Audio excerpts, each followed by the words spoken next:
He kōna I purangi tēnei nā te reo irirangi o Aotearoa. Narong pevenado jirikan ke arbudu pamo. I want to tell a story about the time they dropped the bomb. This is Alec Edmund. He was just 1 year old and living in Rongelap when Castle Bravo was detonated in 1954. His parents shared the stories of that day and what came after with him. Ken lag ken ba imi jaw le ki imi je ki budu dog puan nen ran ne ni or Jordan. They saw all the fishes die and fruits from our plants started falling off too. Alec is a small man, just under 5 feet tall. As he sits to talk with us, his legs are almost constantly involuntarily in motion. You can see his body is giving him trouble and has for some time. We're talking to him at his home in Majuro. Eve Burns, a journalist and Rongelapese, is translating for him.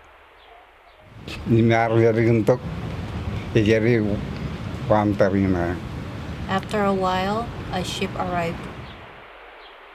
The ship he mentioned is the USS Phillip.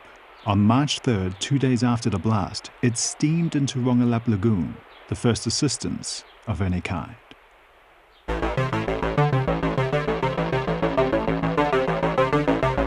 For ABC Radio Australia and RNZ, I'm James Nokise, and this is the last voyage of the Rainbow Warrior.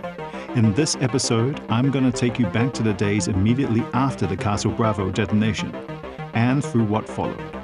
The Rongelap people desperately needed help, and it arrived. But with that help came something they didn't expect and never agreed to. This is the last voyage of the Rainbow Warrior, Episode 3. Project 4.1.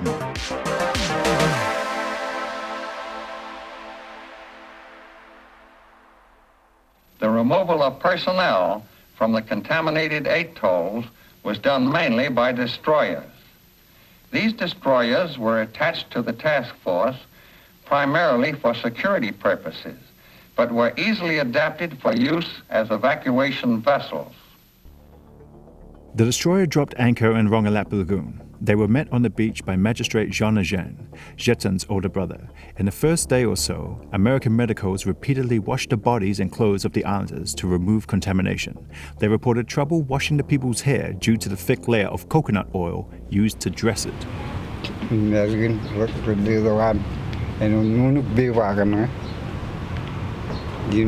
After that, they gave us clothing that kind of felt like paper.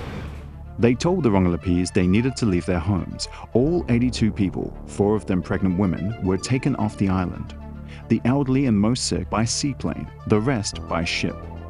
The ship's captain reported that the islanders, quote, were not reluctant to leave. Mina Titus, who we heard last episode, was just 7 when the debris from Bravo snowed on her and other Rongelap children. She told us her memories. Journalist Hilary Hosea is translating. But before everybody went inside the ship, we were all clustered together and they began taking our clothes off and started hosing everybody down, which I found to be very different, surreal for her. Sick, burnt, their hair coming out in clumps, their bodies covered with sores. The people of Rongelap, now nuclear refugees, were unloaded on Kwajalein Atoll. Kwajalein is almost 250 kilometers south of Rongelap and isn't the atoll's original name. It's more like Kwajalein, but under the influence of the languages spoken by colonizers, the name changed over time. Locals mostly call it Kwaj. It had been just a few days since the detonation, but everything was different now.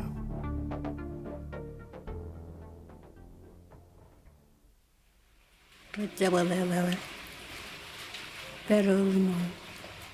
were taken to Kwajalein, to a place where they had already prepared housing, temporary housing for us. and we were told not to go anywhere. To your average US serviceman, Kwajalein and Rongelap probably seemed pretty much the same. But not for the Rongelapese, who were standing on land they didn't belong to, among people they felt didn't want to know them. Yeah, I remember wherever we go as a community, people try to stay away from us, keep a distance. They would often call us Pokolak, which is translation for explosion. They would say, oh, those are the Pokolak people. Stay away from them. We don't want to get poisoned. And this is what we have to deal with. The evacuees spent 3 years away from home. During their forced exile, nothing felt the same. They felt the American doctors seemed interested in more than just treating the Rongelap people. I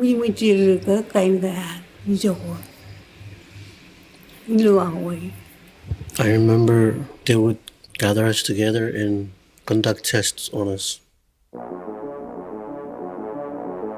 Soon after the Castle Bravo detonation, in fact just a few days after, a US Navy doctor, Eugene P. Cronkite, was given an order to take charge of a study. Its title, Study of Response of Human Beings Exposed to Significant Beta and Gamma Radiation Due to Fallout from High-Yield Weapons. It became more infamously known as Project 4.1. There were 3 stated aims: to evaluate the severity of the sickness, of course, to provide medical aid, correct, and to study the injuries the Rongelap people had suffered, ambiguous. The instructions given to Dr. Cronkite were clear. Project 4.1 was not to be made public. Secrecy was key. His orders read, quote, "Due to possible adverse public reaction, you will specifically instruct all personnel in this project to be particularly careful not to discuss the purpose of this project and its background or its findings with any except those who have a need to know." Need to know did not include the people of Rongelap. Permission to be studied was not sought from them. Consent never obtained. Not a single Rongelapese signed anything saying, yes, go ahead and test me. To be fair, maybe they would have, but the choice was never given. Imagine, if you can, that the people who have been testing radioactive devices in your backyard suddenly tell you that they will now be studying what that radiation has done to you. And because there's supposed to be trust, you don't know what you're meant to be questioning, what might be reasonable. Imagine your reaction. Would it be adverse? This is all beginning to sound like a bad sci-fi film, albeit one with a large budget. But here's the part where it becomes horror. You see these films of these people on Kwajalein and their skins peeling off, and then doctors are looking at them. That's Jack Niedenthal, former Health and Human Services Secretary for the Marshall Islands and documentary maker. You remember him from episode 2, Indiana Jones with the goatee. In his efforts to help the Marshallese, Jack went through a lot of the archival material around Bravo when the files were declassified in the 1990s. And suddenly we came upon these documents that describe this Project 4.1, where they have an American scientist saying that, hey, this is really good for us because the Marshallese people are more like us than the lab mice. Jack's talking about Merrill Eisenberg. Eisenberg was actually an engineer, not a scientist, and his job on Operation Castle was head of the U.S. Atomic Energy's Health and Safety Lab. In his obituary, the New York Times called him a practical man who sought to balance ideals and realities. Let's look at Eisenberg's actual words about Rongelap and the people living there. That island is by far the most contaminated place on Earth, and it will be very interesting to get a measure of human uptake when people live in a contaminated environment. While it is true that these people do not live the way Westerners do, civilized people, it is nevertheless also true that these people are more like us than the mice. Which, you know, if you're Marshallese and you're reading that, or anybody else on the planet, that's like, God, what kind of mindset is that? Project 4.1 became a part of the Castle Bravo story. The people of Rongelap were monitored and studied closely and carefully. For the American team doing the work, the study was informing the treatment and went hand in glove. Dr. Robert Conrad, one of the leaders of the medical team that came from Brookhaven National Laboratory in the States, would later tell an investigating committee that their primary goal was to treat the people. And treat them they have done, right up to the current day, at a cost of millions of dollars a year. Of course, the money spent by the US on healthcare for the Marshallese is directly related to the nuclear testing program there. It might well be regarded as the cost of doing business. The US saw the research on the people of Rongelap done in concert with treatment as vital. Dr. Conrad says, quote, "We were trying to get as much information as we could into the medical literature. We knew that we were dealing with an area that was unexplored in human beings, and we wanted to find out as much as we could." And that research is important. The world has learned a great deal from studies on the Rongelapese. It's just that no one asked them. And the Rongelapese have found getting their own medical records to be hard, if not impossible. Because remember, all of this was on a need-to-know basis. It was super top secret. There was just one small problem. Japan let the monster out of the box.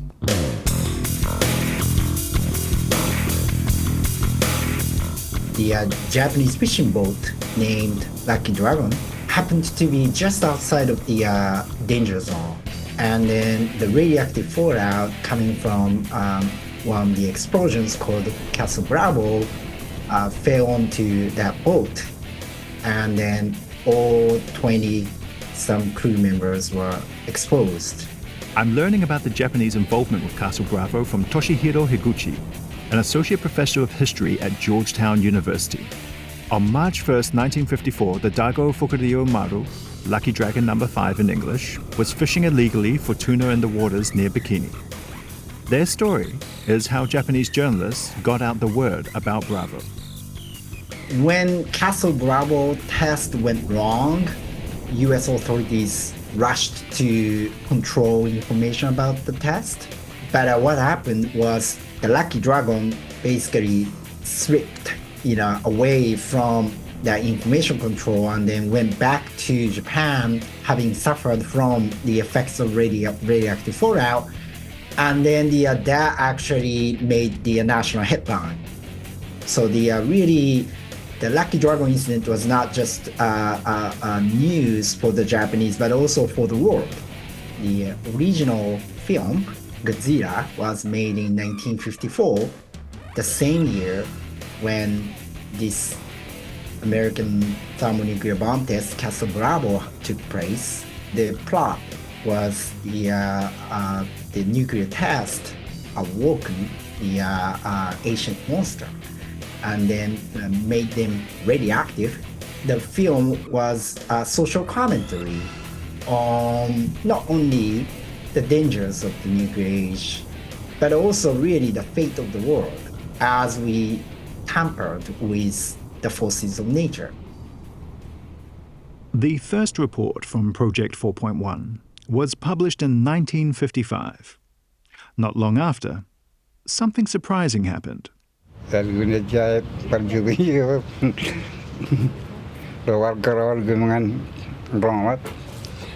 few years, they returned us back to Rongelap.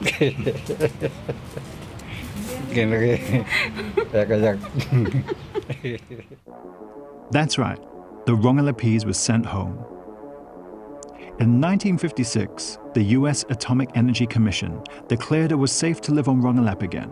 They based that decision on the science of the time, which showed that while there was contamination on the atoll, it was at a level deemed acceptable, with the exception of land crabs. Yeah, land crabs. The AEC said the Rongelap people, who were generally pretty healthy, could return home, but don't eat the crabs. They're still not safe. If only they knew then what was later discovered in 1989 when the Commission did the Rongelap Reassessment Project. They looked at old field data from 1957, which showed the gamma dose on the atoll was at the maximum permissible for the general population. So on June 29, 1957, the Rongelap people went home. And soon, there were signs that not all was well. Between 1957 and 1963, doctors on the island noted 2 possible effects of radiation: double the normal number of abnormally terminated pregnancies, and 2 boys with markedly stunted growth. And in 1964, they saw unquestionable damage to thyroid glands. There's a line in a report from 1957, the year the people of Rongelap went home, that haunts me. On the one hand, Dr. Conrad and his team think the atoll is safe, but on the other, they also know it's still the most radiated place on the planet. The report reads, "Even though the radioactive contamination of Rongelap Island is considered perfectly safe for human habitation, the levels of activity are higher than those found in other inhabited locations in the world. The habitation of these people on the island will afford most valuable ecological radiation data on human beings." Yeah, radiation data.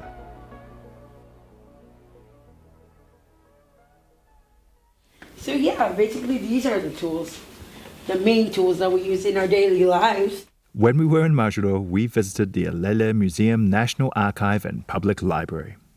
Media Assistant Archivist Sulin Bayo is showing us around. And then this one is mostly used for a type of food called piro, which is like stinky tofu, but most like martially stinky breadfruit. Yeah. The museum is only in a small space, but it contains artifacts from 2,000 years of history. Canoes, tools, pandanus leaves, and its many, many uses. How important in Marshallese culture is that passing down of history? It's something that traditionally is really, really important. Like just growing up, even like in this generation, my grandparents were born way back. They always teach us. They always have this time with you where they have to tell you a story orally, and then you have to picture by yourself. And that story is mostly a legend. And behind every legend in the Marshall Island, there's always a moral behind them. So oral tradition knowledge is something, for me, it's really important. And it's something that we're trying to... It's oral history going on now behind us. In the hallway is a vivid collection of photos from the nuclear testing period. There are also portraits and personal testimonies. One of them is from Jona Jain, older brother of Jeton and one-time magistrate in Rongelap. It reads, "A soldier told us our lives were smaller than a fingernail. They used us as guinea pigs." Solon reads from another. She says it touches her the most. She said, "I had 7 miscarriages. If it wasn't for the United States had done to me and my family, my children would be growing up like the others." What's that name? Her name is Lijon Egilang. Next to the photo of Jona Jain is one of Roko Langenbelik. Her quote, "They knew what they were doing. They used us as human experiments." Now, that belief that the Americans knew what they were doing, that it was all deliberate, is at the heart of the controversy around Castle Bravo. That not only did the US know they were exposing the people of Rongelap to radiation, but that they meant to from the start. I mean, think about this. Jack Niedenthal, documentary maker. They know the wind before the Bravo shot it's moving in the directions of populated islands in the northern Marshalls. But the U.S. tells all their own military personnel to go below decks and shut the hatches and don't come up until we say it's safe to come up. And they know there's these people on these islands not being told what's going on, not being told to get out of harm's way, and they detonate this weapon that they knew, we now know, was going to be somewhere between 15 and 19 megatons, which is 1,000 times greater than the Hiroshima and Nagasaki weapons. I mean, these are massive hydrogen bombs. And it goes off and it snows on these people, this highly radioactive ash. And as we said, the hair's falling out, crying, and vomiting, it's just horrible. And that, how dehumanizing, you can't get much more dehumanizing than that. So that question, was it deliberate? Did they use people as guinea pigs? That's not an easy question to ask, let alone answer. So I'm going to talk for a while, and you listen, and make up your own mind. Immediately after the detonation, the US went to great lengths to keep this disaster quiet. But between the Lucky Dragon No. 5 and an American Marine who told his local paper about the evacuations and the sickness of the Rongelap people, the story got out. The US response was to say they didn't know the winds had shifted suddenly and the yield was much bigger than expected. They held this position for a long time, but as we know, in 1994 a bunch of Project Castle documents were declassified. Many of them are on the NSA archive website at George Washington University. Our team has read a lot of them. So, key questions. Did the wind shift? Yes. And the midnight briefing before the detonation confirmed it, talking about resultant winds in the direction of Rongelap and Rongelik. But the report said the wind speed versus the distance to the atolls meant there was no risk of fallout. It would take 12 to 15 hours for it to reach them. We now know it took less than 6 hours.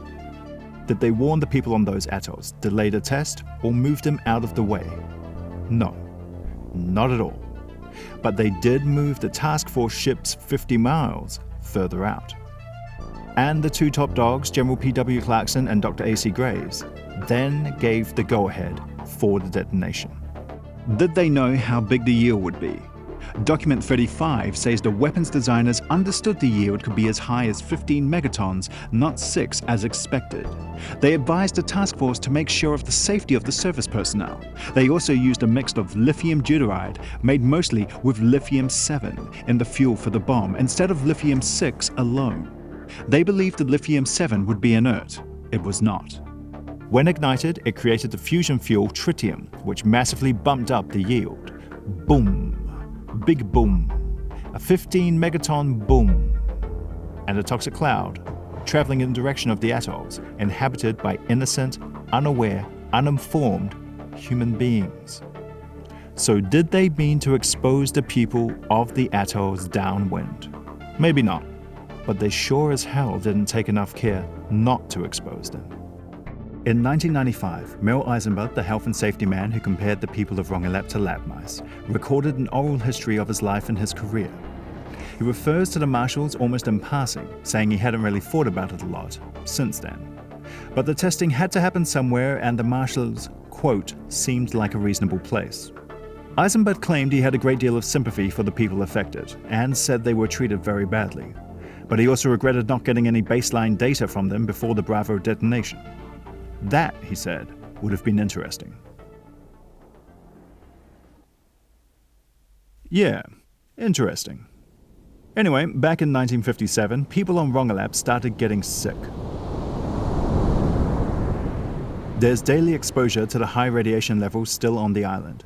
By now, radiation is in the food chain, the fish, the coconuts, the water, the land. Through the food, it gets in the bodies of the people living on the atoll, men, women, living children, children not yet born. In 1958, a year after the return to Rongelap, the US stops nuclear tests in the Marshall Islands and leaves Bikini Atoll. But the Bikinians don't go home, because their island is deemed too irradiated to be safe. Also by 1958, the rate at which Rongelap women suffered miscarriages or stillbirths was twice that of women who hadn't been exposed to radiation.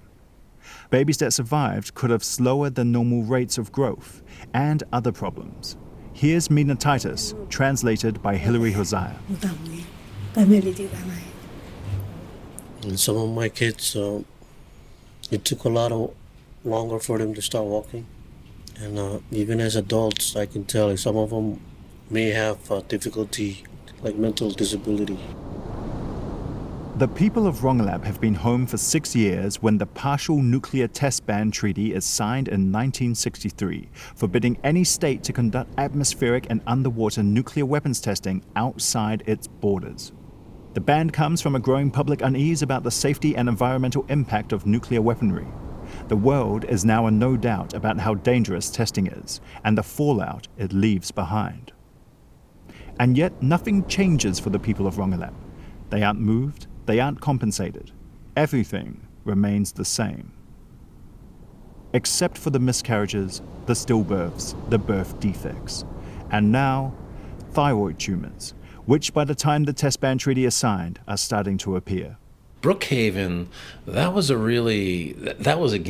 another thing that caused a lot of Marshallese, and Rongelapese especially, to be very suspicious of the United States, because they would take them to Brookhaven in New York and they would do all these tests on them and then not tell them anything.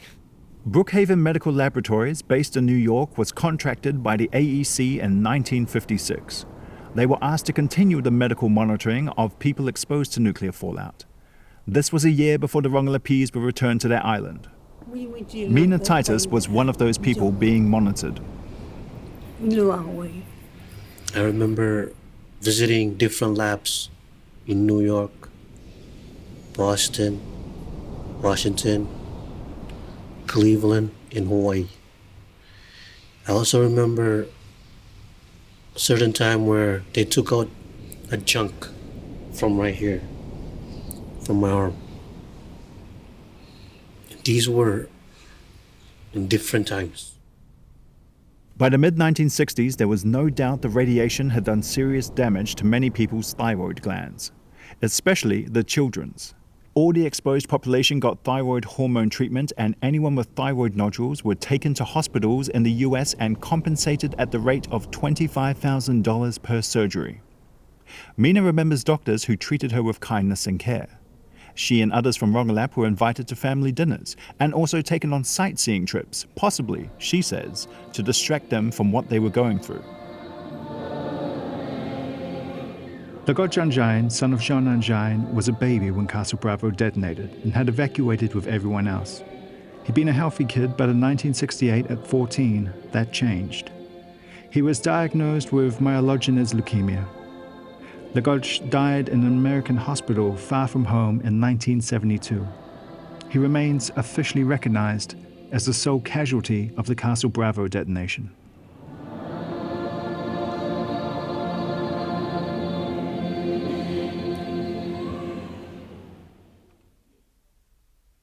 Legorge's death proved the final straw for some. Dr. Robert Conrad, head of the medical team from Brookhaven National Laboratories, had overseen the treatment of the Rongelapese people for many years, but in 1975, Nelson Nanjan, then Magister of Rongelap, sent him a letter. Dr. Conrad, he wrote, was no longer welcome on the atoll. I realize now your entire career is based on our illness, writes Nelson. We are far more valuable to you than you are to us. Nelson was especially bitter about Conrad allegedly telling a newspaper it was the fault of the Rongelapese that Legot and Jean died because they wouldn't let Conrad examine him. He goes on to say Conrad never really cared about the Rongelapese as people, only a group of guinea pigs for your government's bomb research. He asked for a doctor to live permanently on the island, not just when it's convenient for you to visit. Nelson accuses the United States of trying to Americanize us by flying flags and using cast-off textbooks. He says they never really trusted Conrad and that they have invited doctors from Hiroshima to examine us in a caring way. Now that we know there are other people in the world who are willing to care for us, concludes Magistrate Anjan, we no longer want you to come to Rongelap. The following year, 1976, a report finds that of the kids aged 10 or under when Bravo detonated, 69% had since developed thyroid tumors. Mina Titus was one of those kids. She has a scar on her throat from the removal of her thyroid. It's the identifying mark of her generation. You could almost call it a brand. Twice a year, the Department of Energy kept testing Rongelap for radiation, and the doctors kept testing the people. Twice a year, they told the people it was safe. No one living on Rongelap believed that. In 1994, the Rongelapese went to Washington, D.C. to talk to the Advisory Committee on Human Radiation Experiments, to say what they thought, that by ignoring the wind shifts and resettling them too soon on their atoll, they were guinea pigs in a vast and awful experiment. The committee acknowledged there was confusion over what it calls the dual purpose of Project 4.1, treat and test. They quoted scientists saying they always put treatment first and the testing was to help improve that treatment. At times, the committee said, the scientists were flying blind. Thyroid damage was the biggest impact of the fallout, but medical science at the time believed the thyroid to be radio-resistant. The committee said there was mixed advice on resettlement, but they also claimed that the Rongelapese and the international community wanted them to go back. They said the doctors did not think they needed consent for the tests they conducted.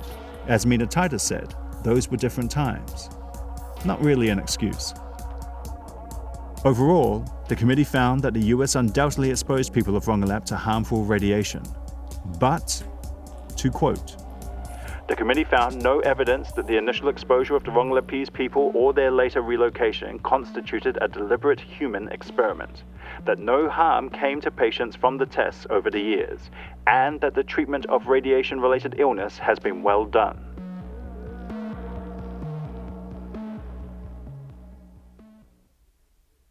Reading this took me back to something I found in the Yalele Museum. Here's another quote from Jeban Reclan. For those of us who were affected by the testing, there is no sense of fairness or justice in the present situation. Rather, there is a distinct feeling that the promise has not been kept.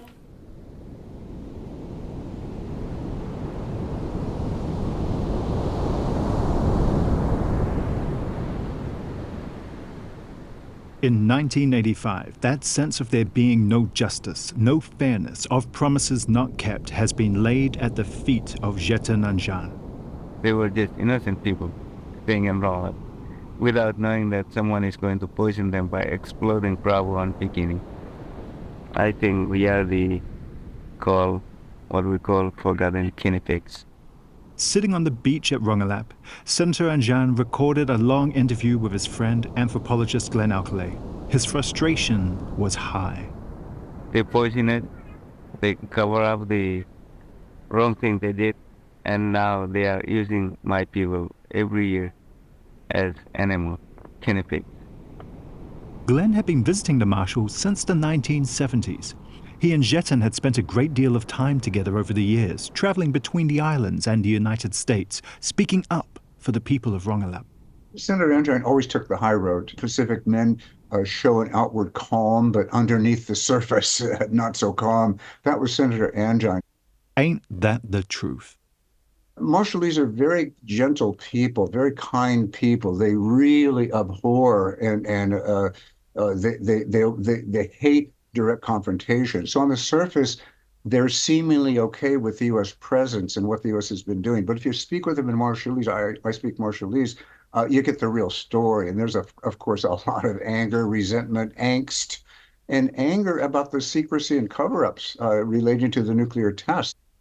By the time he sat down to record with Glenn, Jetan Anjan had simply had enough. Marvelous. Welcome. We say Welcome. Yakwe. Yakwe. Abigail Anjan Madison lives on Ebeye, where she works for the Marshall Islands government. We spoke to her online from my hotel room in Majuro. She's a former senator for Rongelap, an activist against nuclear weapons and testing, and has spoken out all around the world, carry on the work of her father, Jetan Anjan. My father, Jetan Anjan, spent his last part of his life leading and working for the Rongelapese people. Abigail told us a story about how something changed in her father. It starts with what should be a joyful event, his grandniece giving birth to her child. She was giving birth to deformed child, deformed baby, and then he was calling in for help for emergency evacuation, and none came through, and she died, and that's what really triggered him to fight for justice. Jetan realized that before he could help his country, he had to help his island. You know, I think that was a turning point.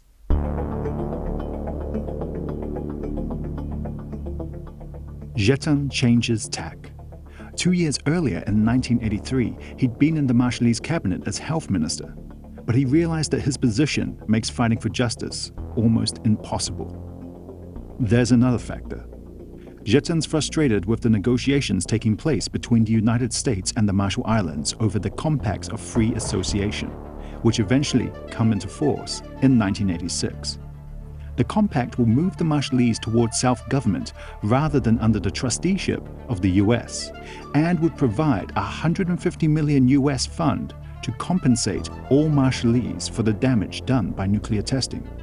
Its final terms give the Marshall Islands responsibility for the area affected by the nuclear testing program, as is a full settlement of claims. In 1983, Jessenanjine believes that the Marshallese governments are accepting terms that fail to treat the people of Rongelap fairly. While other members of the ministry may have been okay with money, Jetten, representing the people hit most hard by radiation, decided that the only way he could argue for a fairer compensation was to quit. A year after his resignation, Jetten is back in the States, asking for help to leave his island. One of the documents he's holding is a 1978 DOE radiological survey of the northern Marshall Islands. This report used a number system from 1 to 4, assigning a score to each atoll indicating their level of radiation. Bikini Atoll, site of the testing, scored a lot of 4s. So did Rongelap. In short, parts of Rongelap are just as irradiated as the worst parts of Bikini. Jetten is asking for funds to help remove the entire population to another island for safety. Jetten begins to speak. He asks his audience to examine the evidence of the damage done by the 67 nuclear detonations carried out by the US. He points out the miscarriages, the birth deformities, the sickness. He's an impressive speaker, quiet yet forceful, measured yet determined. His request is considered, then declined. No one will help them leave. No one will tell them why.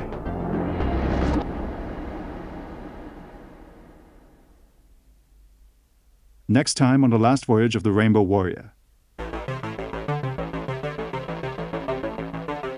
As Jessenanjine comes to a terrible but unavoidable conclusion, he sets in motion one of the great humanitarian acts of the 20th century. The Last Voyage of the Rainbow Warrior was written, produced, and presented by me, James Nokise. Sophie Townsend is the script editor and writer, Justin Gregory, writer and producer. The Last Voyage is a co-production between ABC Radio Australia and RNZ. Justine Kelly is the head of ABC Radio Australia. Tim Watkin is executive editor, audio for RNZ.